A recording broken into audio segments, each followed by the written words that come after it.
You're listening to the Diginauts on the Good Talk Podcast Network. It's a new episode of the Diginauts. Yeah, we're going to talk about Donald Trump and his team and their horrible uses of technology. Did you know your license, your passport, and visa photos could be used against you? And we will explore the lovely emerging world of human-pig hybrids. All this and more coming up on the Diginauts. Society, The future, morality, disruption, policy, humanity, innovation, technology, morality, the future, the law, humanity, society. Well, I think these people were a little bored. Diginauts. Hey, we're back. Hello, it's the Diginauts. How's it going? Hey, I am Darren. And I'm Eric. And we are the Diginauts, and we are here once again with another podcast. We have survived week one? Jesus, one? Apocalypse. of the Trump administration. It feels like it's been going on for, I don't know, 4 years. The latter third of my life. But it's been officially only days. Like, Yep. You would still count in days the amount of time we've been there. And that is going to be our top of mind this week, because we can't have anything else at our top of mind. I'm quite convinced that they are very intentionally attempting to do this to us and force us to have only them at the top of our mind. I'm not sure what I think they're actually doing in the background while they do these distractions, but it's something. So anyway, I'm done saying this is not a politics podcast at the beginning and apologizing for the fact that we're talking about this thing. The bottom line is we just can't have a technology, science, and society podcast without speaking to the people who are lobotomizing. I was trying to think of the right metaphor, and I think the sort of knitting needle in the frog's eye is what they're doing to the science community. Yeah, and like Bloomberg they have their own like segment. It's like policy, politics, and power, right? And I'm pretty sure it's relatively new, and I'm pretty sure they created it because they knew there would be this onslaught of guests. Yeah, so we're going to keep it technology though. The main top of mind thing for me, amidst a bunch of stuff, right? There's 98 executive orders signed on a Tuesday. But the thing that is the most tech related that we were talking about is the sort of like lack of security coming from Mr. President and his team. Yeah, I mean, not only, to that point, it's not only, it's across many aspects, right? Like the devices he's using, the emails tied to his Twitter accounts. Right. Supposedly Spicer tweeting a password. His own password. Now, see, and I'm not sure. Bill Maher actually took my joke that maybe those were passwords he was tweeting out. I also think it's possible that's just secret codes to the Russians. Like, right. Why not just hide it right out in the open? Oops. Or maybe that's his pet name for Trump. 5A. C. Why? Exclamation point. So, I mean, is he in charge of his own account? It seems like the kind of thing some intern did. Being Spicer or Trump? Well, so we got to take these piece by piece, right? So you mentioned a few. There's the lack of security on Trump's Twitter account. Right. There's the lack of security on Trump's phone. Yep. Which they've fixed now. There's the Spicer Twitter password stuff, and then there's this just general, like, I don't know. I don't have good sources on this, so I'm not going to go very far on it. But there's just kind of a general in the Bannon, Spicer, Trump inner circle. There's the like, yeah, we're using private this and private that. Bite me, So we can put that aside and talk about it more if more comes of it, because so we'll kind of use that to segue into Trump's phone. Now, what I had read day, I want to say, or very recently, was the CIA shut that down. That they said that, okay, Android, no. Here, take this, right? Which was the same thing they did to Obama. In fairness, at the beginning of the Obama administration, it was like, sorry, Mr. President, we don't care how much you like your BlackBerry. You need one of these, right? It wasn't for tweeting purposes in Obama's case. But it was that's not secure, now you have to do this. And I mean, the Secret Service is definitely one force that gets to push the president around. But so supposedly that now is taken care of. I was reading some disturbing stuff about how like Android VPNs are so leaky. Interesting. That made me question my religion, my phone religion. Anyway, without getting too far into it, I believe that part is taken care of. Now, then there's the question of the passwords that Spicer may or may not have. So I'm saying it seems like the kind of thing that an intern maybe did, or I would think if you're these guys, you blame it on an intern, right? Like, I mean, I read something that there was a company that Twitter acquired. I forgot their name. I think it started with an N, where you could almost like SMS what you wanted to tweet.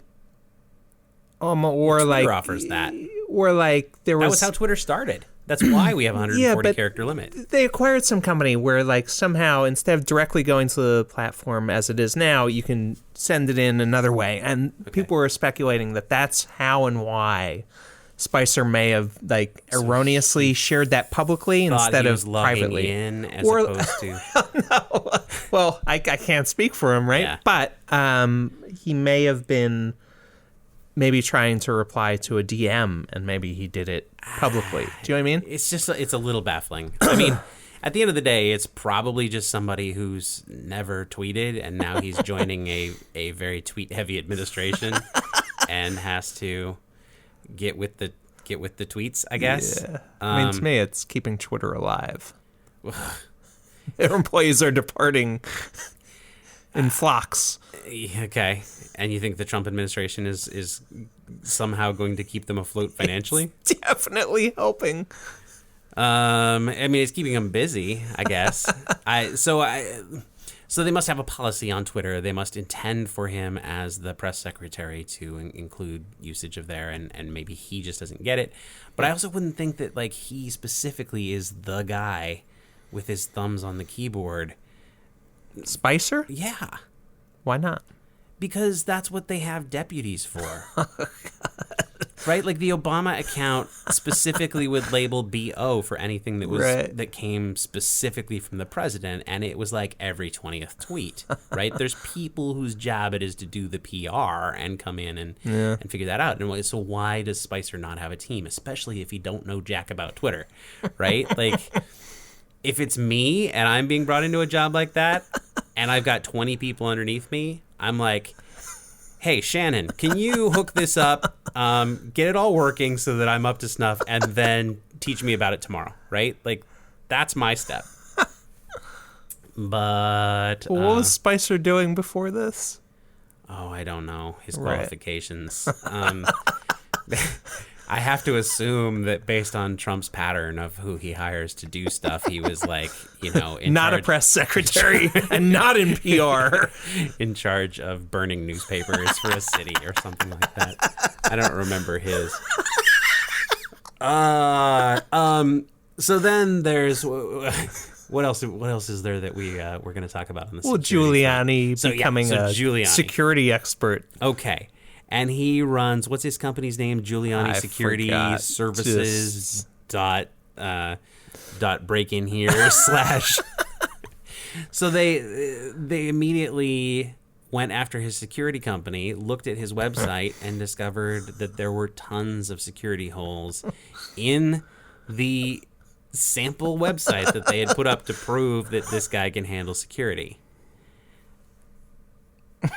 Again, call up Shannon and say, okay, I want to go live with this. Are we secure? Is anything embarrassing going to happen if we flip this switch right over here? But yeah, this is not how we're thinking in the current era. So, I mean, we don't really have anything in particular we have to say about these things. It's just, it can't go past, right? Like, we live in an era surrounded by people who think about these kinds of things on a daily basis. There are literally, it's a country of 300 million people. What do we think is the number of people who work specifically in the technology industry? Somewhere Hundreds around of thousands. Hundreds of thousands, definitely. I was going to say maybe millions of, or a million or so. Right. But absolutely, there are hundreds of thousands of expert technologists in this country. And we nonetheless have some of the most important technology in the hands of people who are not just like, it's not just, okay, I'm in my 60s, that's not my thing. It's like, I am grossly inept. I have to assume that it's in the same world of like trying to teach my mom to use her Kindle Fire. Like, maybe they were all so gainfully employed they couldn't employ them. You know what I mean? Yes. I mean, there is a degree to which leaving the private sector and going to work for government often represents a pay cut. But there's plenty of people who do that, right? Like Trump took a pay cut, theoretically, right? Yep. From 7 bankruptcies to to an honest paycheck. Well, a paycheck. All right. That's all there really is to say about that. Thank you and God bless America. Yoo-hoo! No, not Yahoo. You. We'd love for you, the listeners, to take some time out, go to iTunes, find our podcast, submit a nice review, or maybe not so nice. I mean, in reality, we want your true feedback. But either which way, hopefully positive. And hopefully more people will listen, more people will discover it, and we thank you. All right, so politics is out of the way. We had to vent a little bit and just point out how inane it is that so many people with so much power have done so poorly with technology. It's just nuts. The venting is done. Do you feel better? Not really. Yeah, me either. Okay, but moving on. Let's do a show instead. This is segment 2. We're going to do a jurisprudent, and that is when we take a look at policy and law as it has to do with technology and how almost always law is well behind. What's our story this week? Yeah, so in this case, an alleged molester was captured after being on the run for nearly 17 years. And they basically leveraged photos and biometrics to identify him and then find where he's working and then eventually arrest him. Wow. Yeah, so he allegedly molested a 10-year-old girl 17 years ago, and they employed facial recognition technology. So they had a more recent photo of him, I think, from his passport. And the government has had this program, which is controversial, called FACE. FACE, and it stands for Facial Analysis, Comparison, and Evaluation. Yeah. Imagine that. I love when they... Creativity. Uh-huh. It just happened to spell the word face. Face! Okay. So, it's definitely controversial because irrespective of whether or not you committed a crime, your photo is likely in this database. So it's pulling, I believe, passport photos, among other photos. Probably like driver's license. Basically any time the government has a picture. Yeah, it has mugshots, driver's license photos from 16 states, visa and passport photos. So We're talking a lot of photos. I think it's probably 30 million mugshots, Ars Technica is saying. So we're talking about a lot of photos.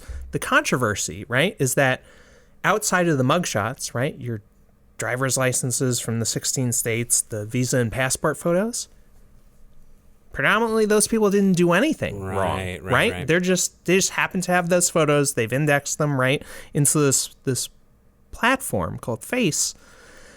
So they leveraged that, and after 17 years, they're able to identify this man, and they found him. He was working at a Walmart. They went to the Walmart that he was working at and arrested him for these alleged molestation charges. Interesting. So I'm not sure how to react to this, right? Like, because I'm normally Mr. Privacy and normally like, hey, you have zero rights to my image. You have zero rights to, et cetera, et cetera.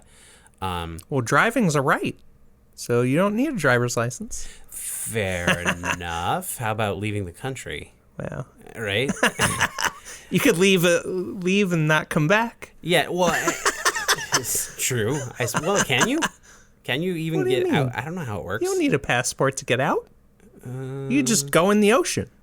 Okay. So, yes, sure, you can get out. You can't just necessarily get back in anywhere else. Anyway, so point of the story is that, like, so my sort of immediate privacy spider sense is like, not cool, right? Like, you don't get to do any kind of criminal investigation on the average citizen. Not allowed, right? But also, if they can catch child molesters, then go Victory, get them, yeah. right? Like, they caught someone else dating back to like 2004 in Nepal using basically the same method. wow. Yeah. And just to clarify, the breadth of the images this platform has, it's 400 plus million. Yeah. And then the computer can just kind of... Exactly. Nope. All clear.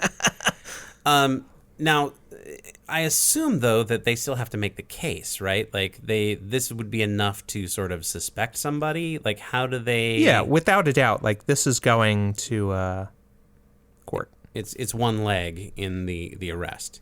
And then they have to find other ways to put the suspect at the scene, I assume, and all that good stuff. Which, again, like, I mean, I guess to play the hypothetical, imagine a false positive. So you get a knock on your door tomorrow morning at work, right? Oh, sorry, somebody robbed a bank in Minneapolis in 2003, and he looks just like you. Right? So that's going to be a major inconvenience on your life. Well, fair enough, right? I'm sure that could happen, and especially with twins. Then it's like, Sure. who did it? Sure. Well, that would have to be a pretty... I mean, that's a defense, right? Right. Yeah, I'm looking at the article, and they actually have 3 of the photos that they used. Okay. And in reality, like, it, from my untrained eye, right, it definitely looks like him across all 3 photos, obviously, as he's aged. And Yeah. No, and so he's holding the pictures up to me. I'm looking at the at Eric's phone, and so the small kind of like thumbnail pictures. If you told me that all 3 of these are the same person, I would believe you. If you told me that these were 3 brothers, not the same person, but 3 brothers, I would believe you. And if you told me that these are 2 people who happen to look a whole lot alike, I would believe you. Now, I'm sure that a computer has cues that it's using that maybe work better than human recognition of faces. But I don't know. I guess my point is I don't know if it's shadow of a doubt enough to go arrest somebody. And I mean, it's certainly Too late for that. Yeah. Well, but here the whole point of this is we're talking about what should be as technology gets applied to law, and that's kind of the question at hand is whether you have a right to not have your day interrupted based on this technology. I mean, I think that's the extreme example you have to explore is what if there's a false positive? Obviously, if this guy's guilty and they got him because of this technology, great. Love it, you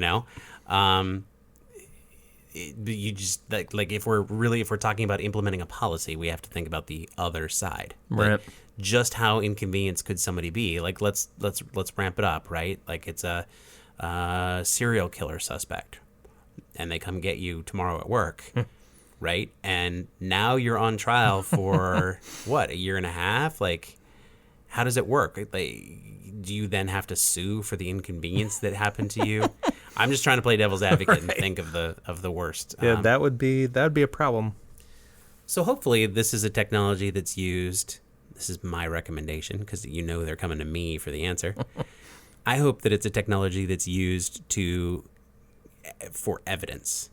We think we got this guy. Now let's go dig and get something else. Let's go get a second piece that makes us think this is our guy. Yep. He works at a Walmart now, but he used to work at the same store that puts him at the scene of the crime. We got two pieces. Now let's move. I hope it's that way. Yeah, I mean, to your point, right? There are other things that are interesting. So we had multiple driver's licenses with pictures on it. So there's definitely more to it.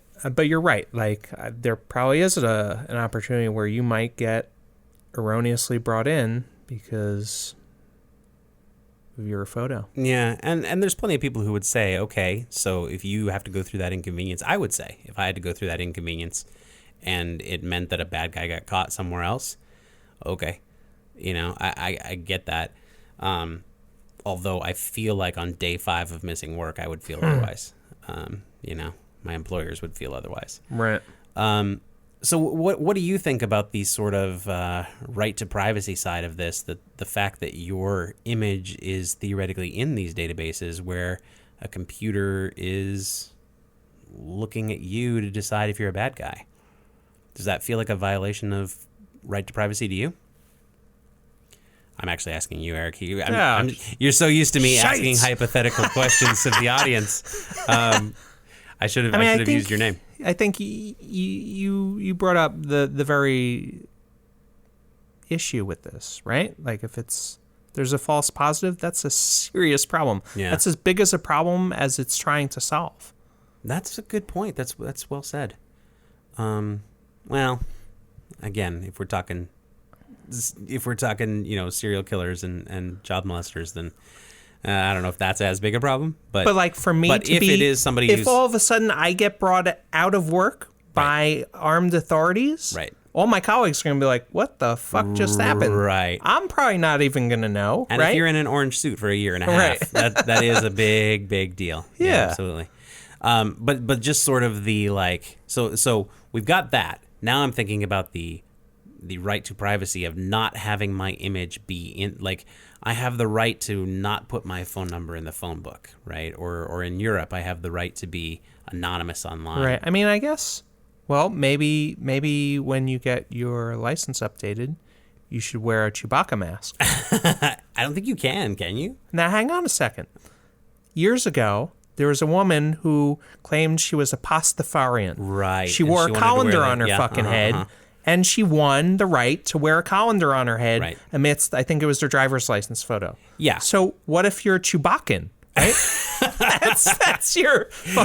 that's your religion, just like Pastafarian. Huh. You're Chewbaccan, and you can't, you're the man's face under Chewbaccan can't be disclosed to other people. I wonder how does that work, like in the case of like a Muslim woman who... That's... Right. Like if she has a strict belief that she's only ever going to show you her eyes, but she's, in America getting a driver's license and is going to drive. We'll have to scan the iris.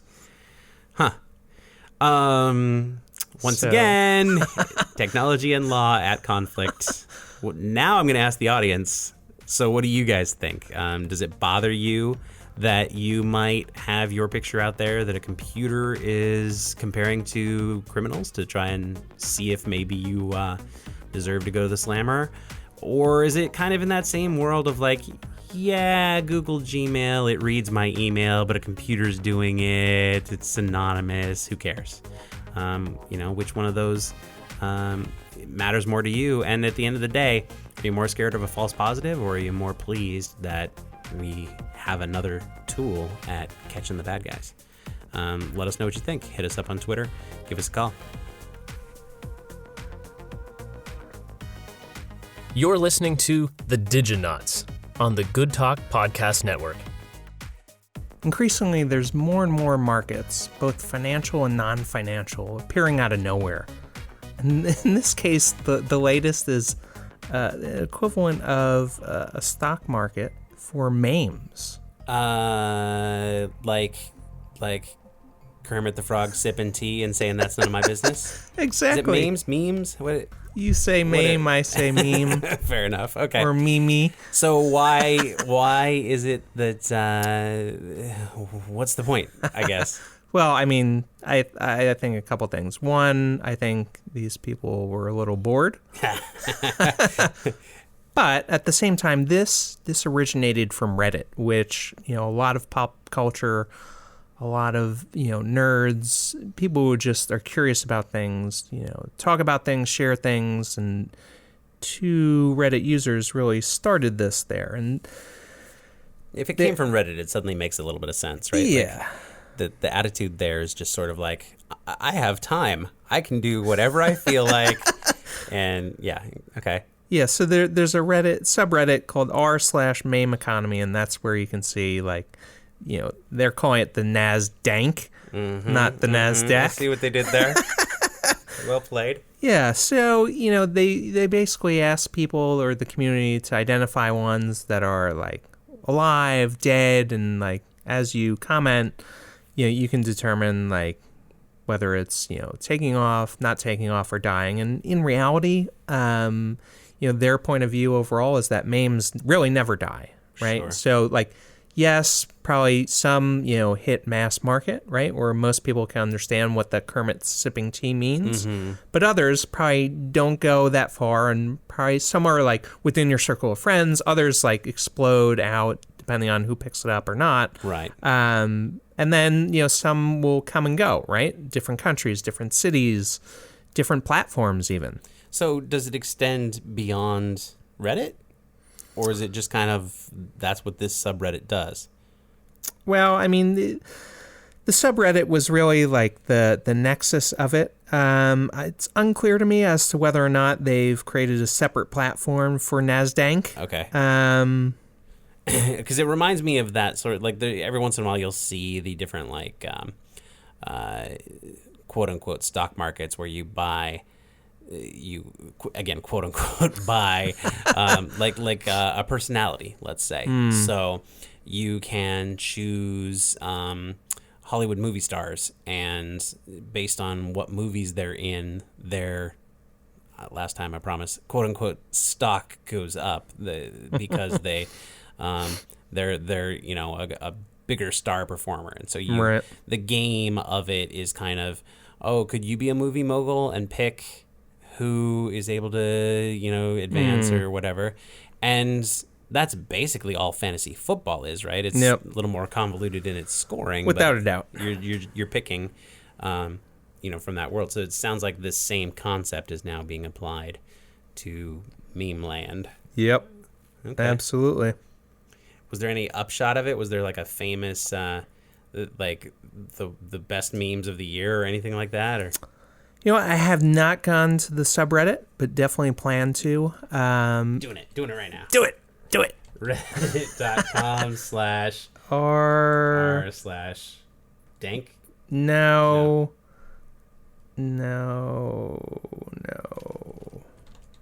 Meme economy. Yeah, that's it. Subreddit. Oh, that was the... Yeah, no, that is it. Nice and intuitive. r/meme economy. Oh, my... Have you been there? Well, no, I don't think so. But Busted. my you trendsetter. Google bar seems to be trying to find it. You've been trading on the NASDAQ and you didn't even Reddit, know it. Sneaky Pete here. What's the best way to tell if someone is lying? Give your Reddit Google to the best answers. Meme economy. So what's... Yeah, well, I'm seeing a lot of Pepe the Frog, of course. And then that one dog. Like, these are things I recognize, certainly. I made this Pepe yesterday. What do you think about its investment potential? So they're kind of just using economic words. Are Diary of a Wimpy Kid memes on the rise? See, now this is where Reddit is tricky. I see room for growth, but I'm not sure. Blah, blah, blah. Because a particular subreddit like this, hot isn't going to matter as much as, say, top, right, or gilded. I mean, here's the thing, right? Like, they're kind of curating ones that they think. Oh God, we're reacting to the fact that I just opened a Pepe called Multiverse Pepe. It's had 6,991 upvotes in 16 hours. Wow, it's basically kind of like a movie poster. And that seems to be the dominant one on here right now. There's a Trump meme below that, but that's 800 upvotes, so it's significantly less. When you give your friend the answers to the front of the worksheet, but he's only done 2 of the questions on the back. This has been the worst trade deal in the history of trade deals, maybe ever. Yeah. I don't know. It gets pretty far into the weeds of the internet for my taste. Well, that's Reddit for you. Absolutely. Hence, they have too much time on their hands. Okay, so they're basically just using the upvoting system, which is kind of what all of Reddit does. Place where individuals can buy, share, sell, and make and invest in memes freely. You'll also get updates about the market and be able to collaborate with other fellow dank meme traders. I don't get it. And that's all there is to say about that. If you're listening and it makes sense to you, tell us. Trade now. Yeah, exactly. Let us know, and I will offer you my first trade in exchange for whatever you think free the best meme Pepe is. meme. Fantastic. Free Pepe. Good job, Internet. You made that horrible thing.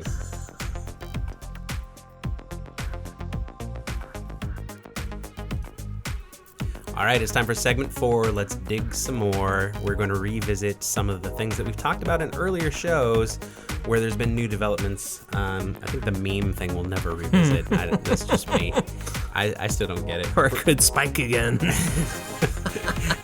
It's never dead. Well, that's exactly what we've got to talk about is some of our stories that are never dead that have resurfaced. I mean, man, stuff's just happening nowadays. I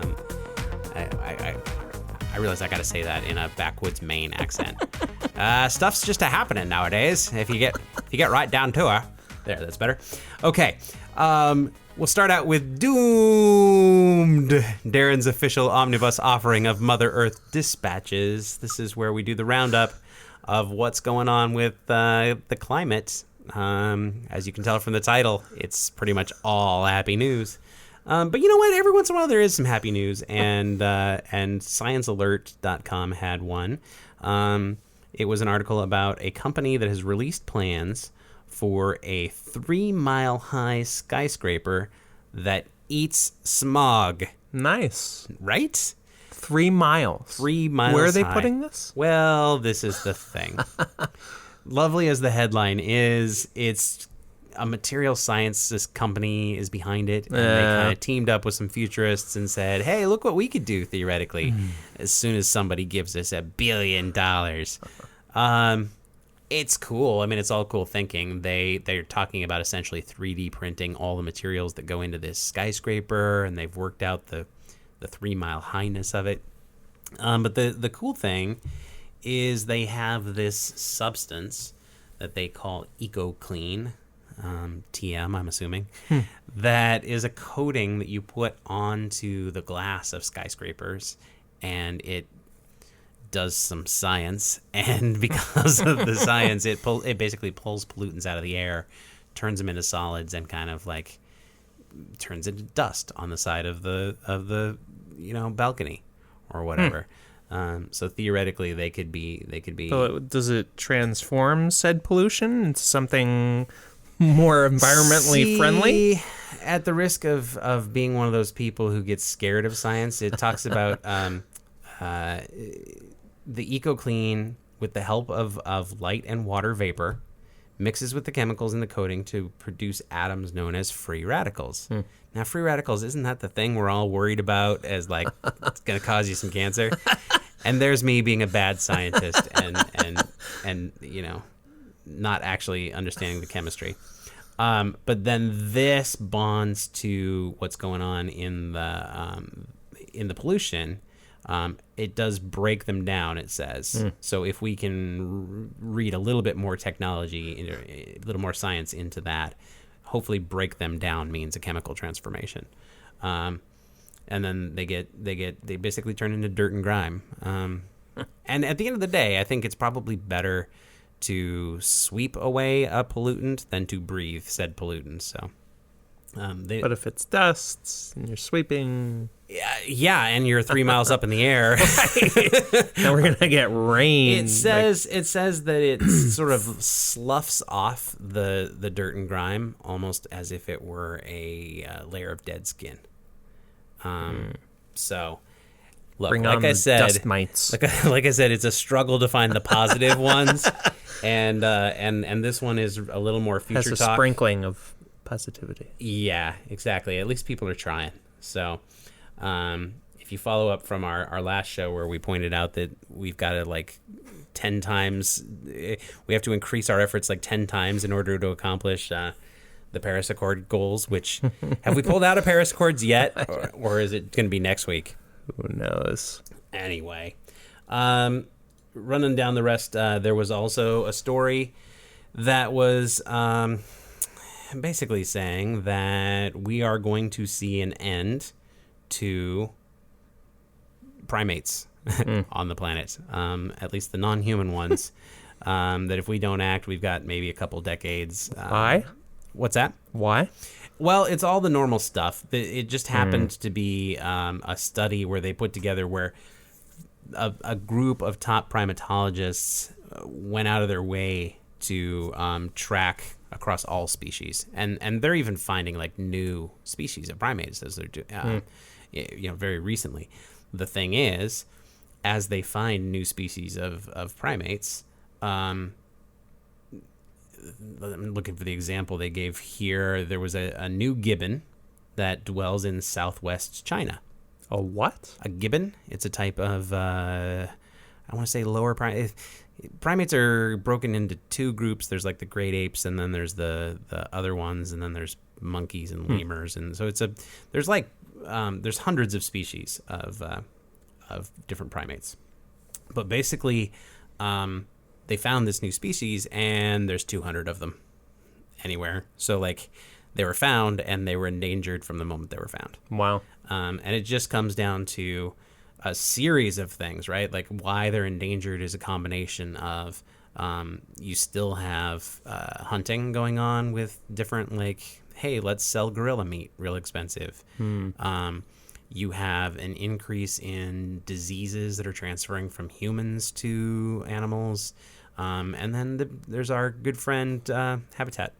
So reduction of habitat is obviously the biggest enemy of animals.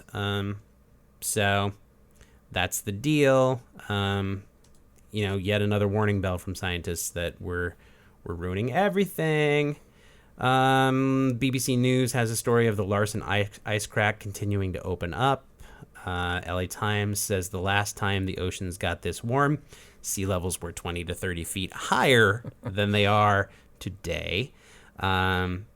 So that's encouraging, that if the temperatures are at this rate, and you have to process that, right? The last time in the geologic record that they were this high, which means that you have to kind of average out the time periods. So there was some period of 10,000 years where it got to this high, and during that time period, the water levels were way higher than they are now.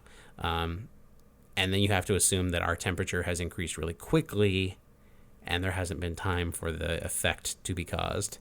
No, I don't have to assume those things, but that is a pretty darn solid hypothesis. So that's exciting.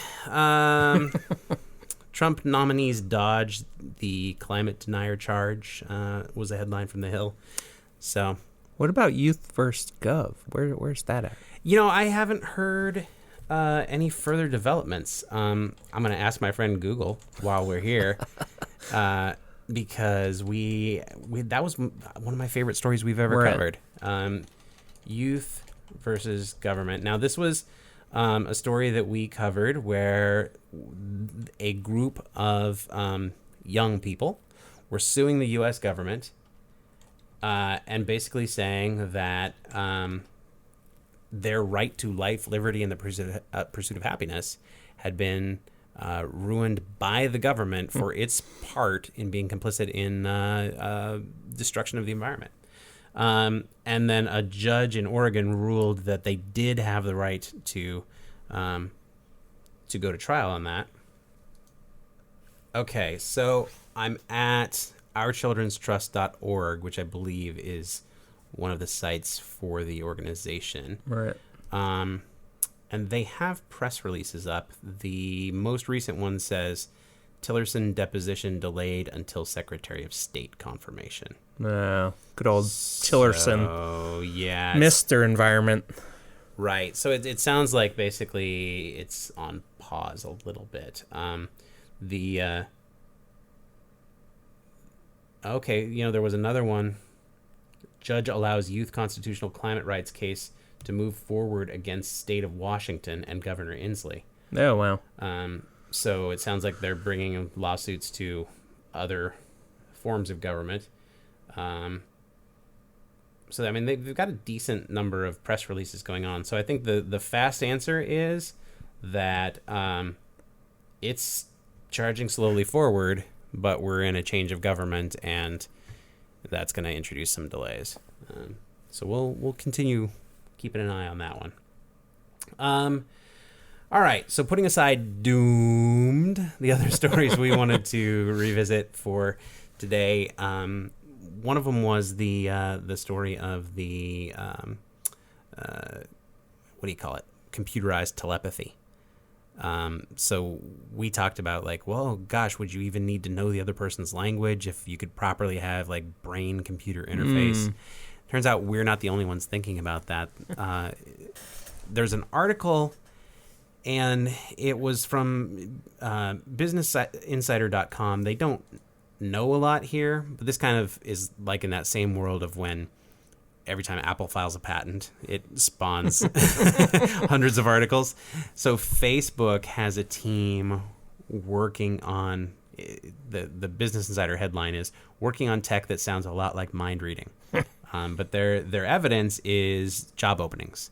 So they went and looked to see what Facebook is hiring for, and they're kind of reading between the lines since some of it... Non-invasive techniques. Yes. Here's hoping. As you know, I'm not a fan of the invasion. But yeah, Chewbacca mask. Exactly. Chewbacca suit. Is that part of Chewbaccanism? It is now. I don't know. I haven't been to Chewbacca Mass in a while. Anyway, I'm more of a Christmas and Easter Chewbaccanist. Suggests that anyway. So they've got this mysterious building doing mysterious stuff. They're hiring neuroscientists and all sorts of things, looking for these, as you say, non-invasive techniques.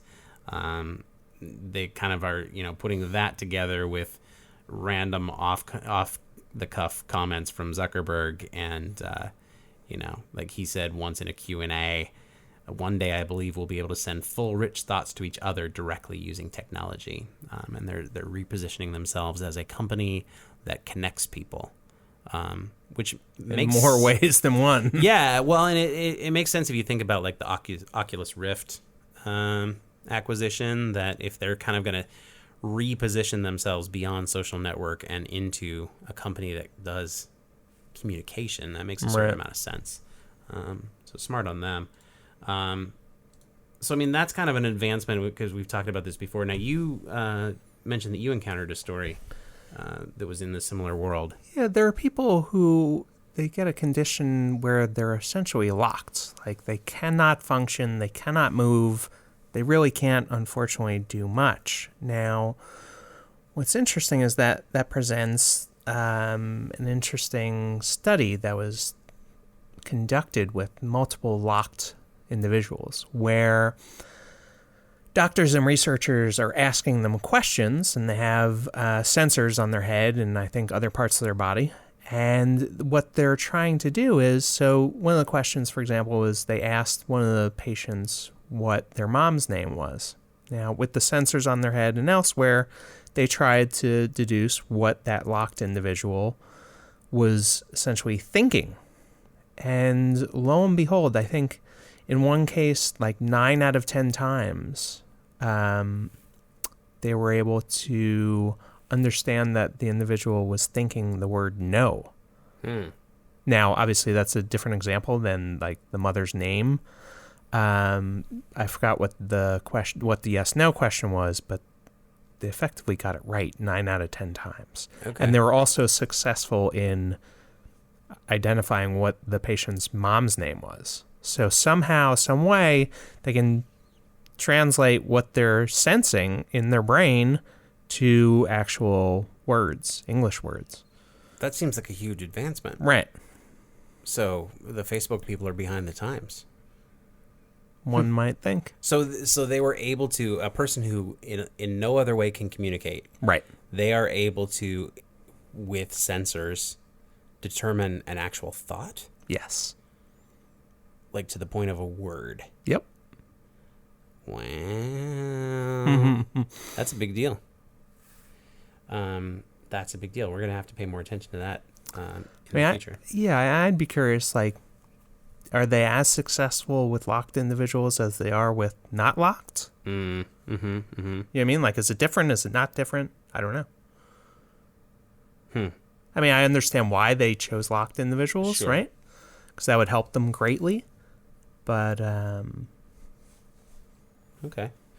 So the last story that we wanted to talk about today has to do with a couple of the different stories that we've talked about before. One is our friend CRISPR, which is, I never remember do you remember what CRISPR stands for? I don't remember the acronym.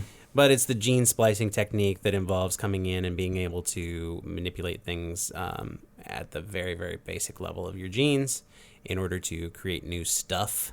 And this combines with something that we talked about, I think, in the last show regarding autonomous driving and the fact that it has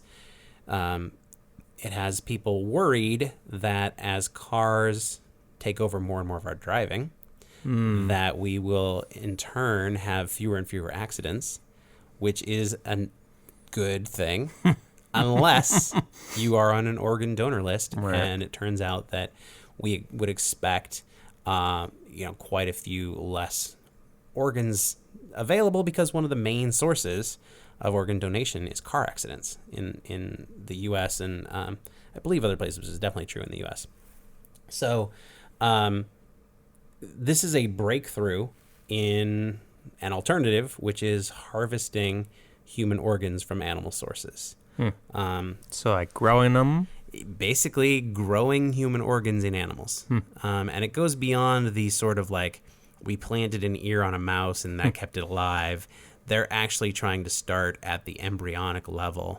So, like, a pig births a heart, or what?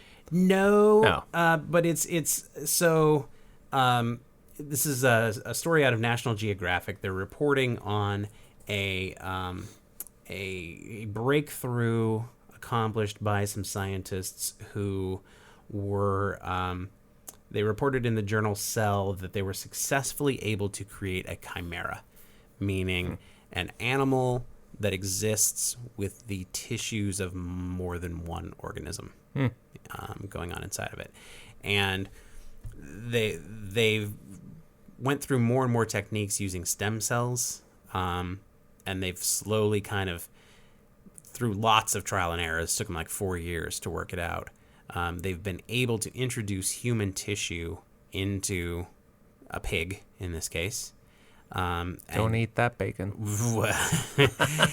Well, what you get is a pig who has human tissue inside of it. And they talked about how this was built off of earlier studies in rats and mice, where they tried to get a healthy pancreas, a healthy rat pancreas out of a mouse, and then retransplant the healthy rat pancreas grown in a mouse into a rat with diabetes, and it turned out that was successful at defeating the diabetes in the diseased rat.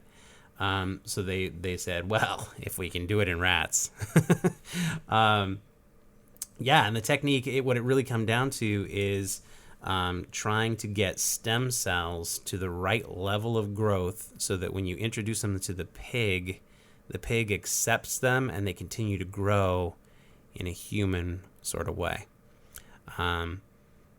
Eric is shaking his head back and forth.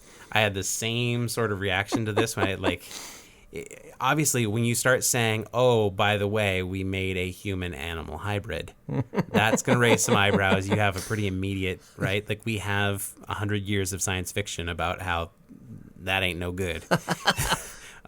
What's that horse muscle man hybrid? Is that the Minotaur? Yeah. The Minotaur's a bull. Centaur is a horse. Yeah. Horse man. Horse person. Well, and so it's interesting you bring this up because I think he makes a poor case here. The lead scientist on this project, he kind of says, well, yeah, there's a lot of negative reaction to this kind of concept. And in fact, it points out that like you can't get funding for this in the U.S. They have to do all of their stuff through private funding. Where are they doing this? I don't remember this particular team. Yeah, I would have to look. But they are. It's the Salk Institute. So I think they're American based, but they had to get their funding through only private sources. But he kind of talks about the lead study author, Jun Woo. He is saying like, oh, look, you're thinking about it all wrong, right? Everybody's grossed out by this, but think about, mythology. All of these creatures, and you just did this, right? You just said a minotaur, a centaur. They're all, like close to God. They're magical creatures, and it's a good thing. I am imagining him doing the Jedi mind. These are not the droids you're looking for. Hand motion. As he says this, and to me, I'm like, no, dude, saying it's like God is not what you say when your main criticism is you're playing God, right? Like, oh, people are not comfortable with this because you're playing God, and his response is, no, it's cool, it's like godliness. Come pet my centaur. Yeah. So anyway. He literally, his quote, in ancient civilizations, chimeras were associated with God, he says. The chimeric form can guard humans, which is a pretty weak argument as far as I'm concerned. But take this and apply it to what we were talking about, that like, oh, we're going to need a new way to have access to organs. Right. And here's a breakthrough that theoretically helps. Now, all that said, then you have to get into the ethical treatment of animals with regard to this, et cetera, et cetera. And even though they've made this breakthrough at this point, they don't think that they've reached a viable human organ yet that a human host would. Yes, they've gotten the chimera to succeed. They've managed to get the stem cells into the pig in a way that human tissue continue to grow, but they think there would still be too much pig tissue in the result today to for a human recipient not to reject it. Wow. But as with all things in science, hey, breakthrough, let's just keep at it, and then there you go. Whether this is good or bad, I don't have a strong opinion. But I guess it's good to keep your options open. I like bacon. Not this bacon. And I think we should try to end as many podcasts as we can on the phrase, bacon. Not this bacon. All right. Kevin Bacon. Not this Kevin Bacon. Not that bacon. Let us know what you think of all the subjects that we hit today. Would you want to get yourself off the transplant list with a human organ that had been grown inside another organism? It's hard to say no if you're on the transplant list, I would think. But we don't. Or you might say, that would be after, wouldn't it? Oh no. Would you become a vegetarian instantly? Like, I don't know. So we want to know what you think. We want to know what you think about all the stories we talked about today. You can call us at 323-686 8255. I'm trying to keep a straight face as Eric rolls in laughter. You can tweet each of us. I am at Digital Darren, which is spelled DERON for some reason. And I'm at eFader. We are on the Good Talk Network, and we are at Good Talk Network on Twitter. We would love to hear from you via any of these methods. We will certainly engage back with you. Tell us what you think, and you could very well hear yourself on a future episode of the Diginauts. Thanks once again for listening. We will be back soon with updates to these stories and more. Good talk.